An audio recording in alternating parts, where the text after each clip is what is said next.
tos pinuh laut teh tuluy jadi garing saatos garing suma takol laba naron jadi naon hurung we eta lautan teh jadi seuneu tangket teh kitu kiamat teh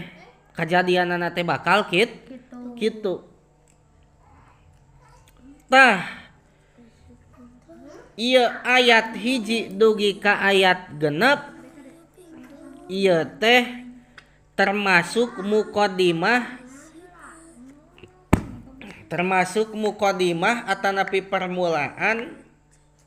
pikeun tiupan sangsakala anu pertama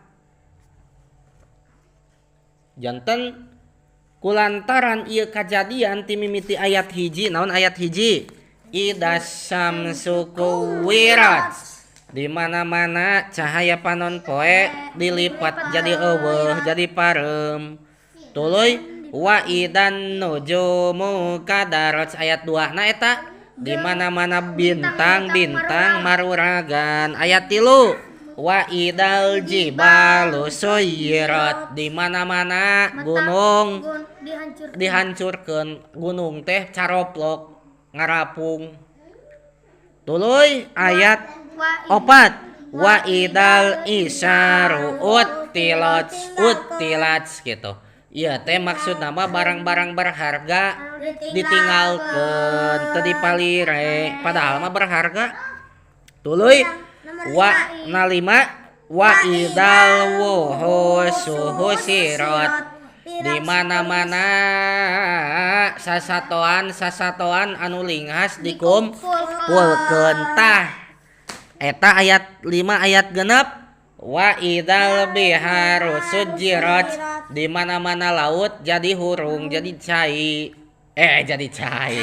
jadi seuneu hurung jadi cai deui pajak tah ieu teh kajadian ieu teh de alki de pajak ieu teh kajadian teh permulaan atanapi nya permulaan bubuka pikeun ditiupna sangsakala anu pertama ku malaikat Israfil janten pal ahya'u yusahiduna dalika jalmi-jalmi anu harirup keneh di dunya nyaksian kana ieu kajadian teh nyaksian kana ieu kajadian ti mimiti ayat hiji nepikan ayat genep nu me nyaksian cenah ogenan sabab aya riwayat ti Ubay bin Ka'ab aya hadis riwayat Ubay bin Ka'ab kieu riwayatna teh genep ayat tina surat At-Takwir ayat hiji 2 3 4 5 genep nepi ka namanya di logat ieu nu genep ayat teh situn min qabli yaumil qiyamah situ ayatin min qabli yaumil qiyamah memeh kiamat terjadi ieu teh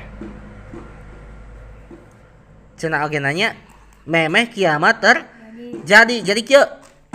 ketika manusia caricing di pasar ujug-ujug cahaya panon poe jadi parem panon poe teh parem cahayana teh jelema teh keur aya nu di pasar meureunnan aya nu di sawah aya anu di kantor aya anu di mana lah aya nu di bumi aya nu di kebon aripek teh siang-siang bolong keur papada sibuk parum cahaya panon poe teh aliran parum tah cahaya naon teh cahaya panon poe teh tah saatos cahaya panon poe parum wabadat anu jumu datang we bintang-bintang paburan cai marurag engke teh kitu